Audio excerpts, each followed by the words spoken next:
جانب من المحفل التراثي والثقافي قبيلة الفولان من منطقة ديوة.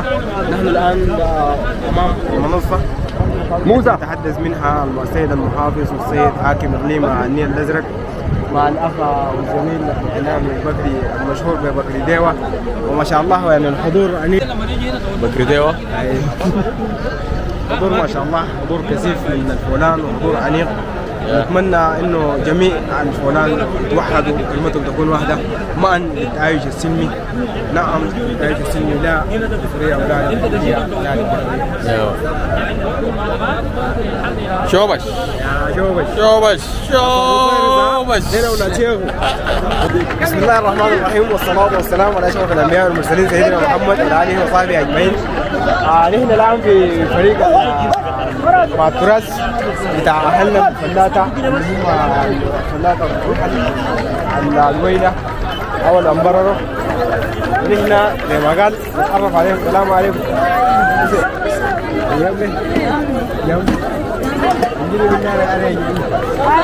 ايوه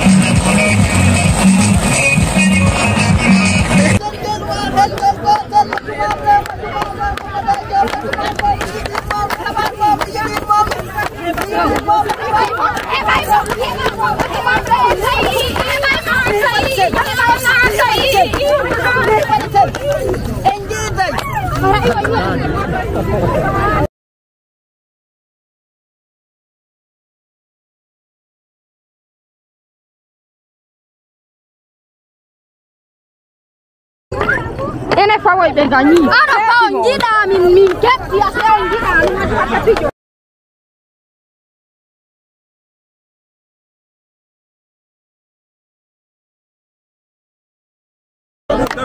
دراجة دراجة دراجة ايوه دراجة بصي بصي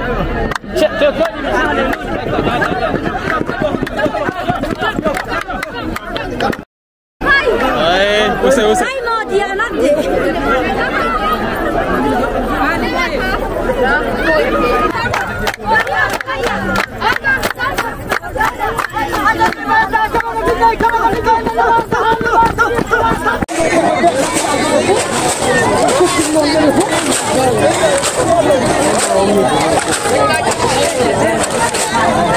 No, no, no.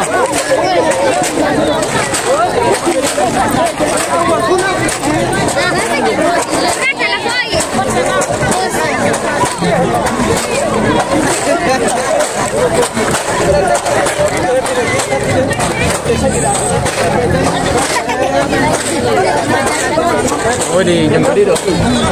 Iya.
الكاميرا جنبك.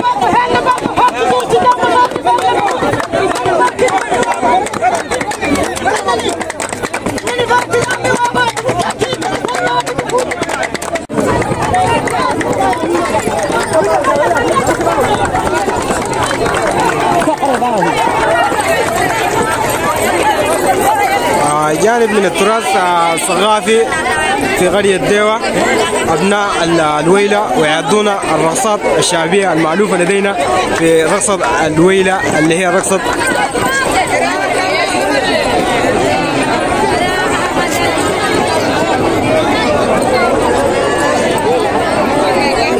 باسيس.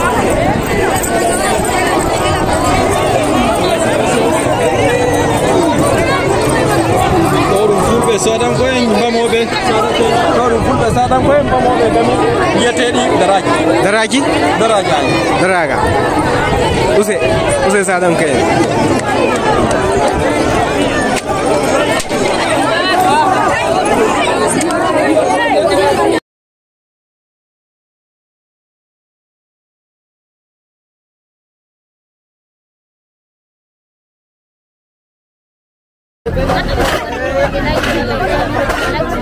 Odi jemput itu.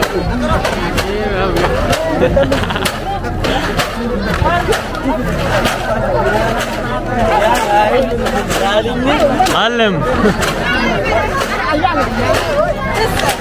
الآن فرقة التراثية فرقة جنبا التراثية مجموعة قبائل الفلاني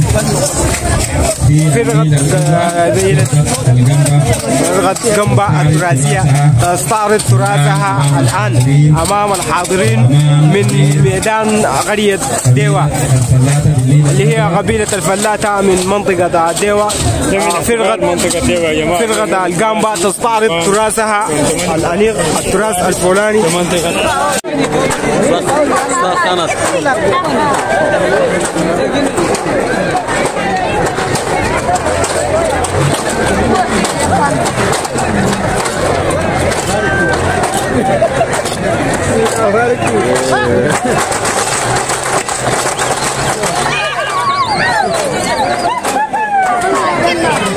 banda fulbe wala anda do be Musa do dum tamsere na tamsere wodo do dum lamuda wodo fedande do dum fedande do telefona kalbam do dum kalbab do dum nyamrina do ngapiri do dum nyamrina do dum shobba do dum nyamri do bo dum lamuda tamma do dum kosam do dum lamuda do nyamri nyamri ndiye utaka yani ni jajaka nyamri ni jajaka do dum dume المجموعه بتاعت الوطن do dum fandu do dum fandu do wadirta nebam minon bo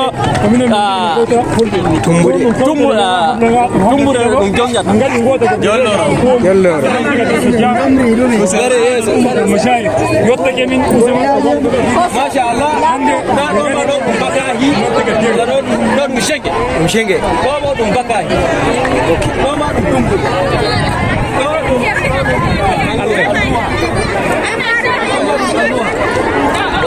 عندنا هنا اللوح المعروف لدينا. السلام عليكم ورحمة الله وبركاته.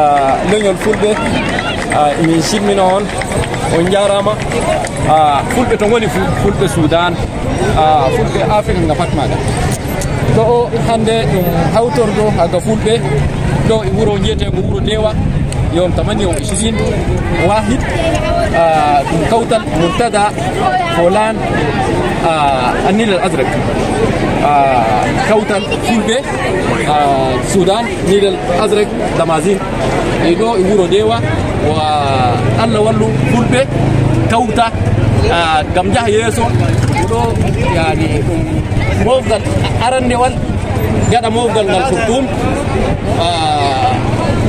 والله والله هم كذا موفقل ها كوتا كوي جها يسوع وكنيتن دنيا رفوع جودو يولني yal tira I jogi tira to ibe pullo ona pullo ma idum jodi do hunde yite kuje fulbe to be arabi bo turas haga fulan لا التراث بتاع قبيلة الفولان تاريخ يوم 28 واحد مدينة هي بالمناسبة ما هي قرية مدينة ديوة دي بتقع شمال شرق الروسيرس غرب مدينة ديجاوي مباشر دي كلها تراثات الفولان ngaredo to kadin do dum tumbude mi anda bin karna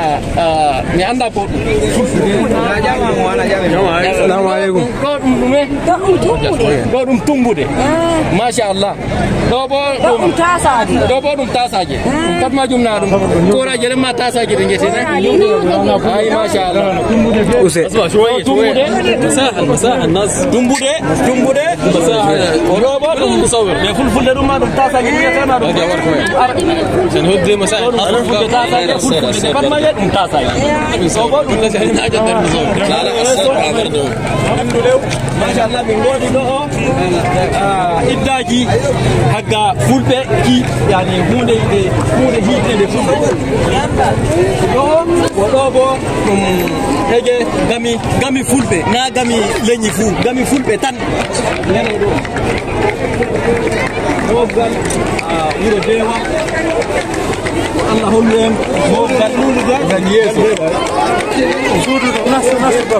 ما شاء الله لا سودي فول أن دودم سودم ده نندويته دودم جاولير دودم جاولير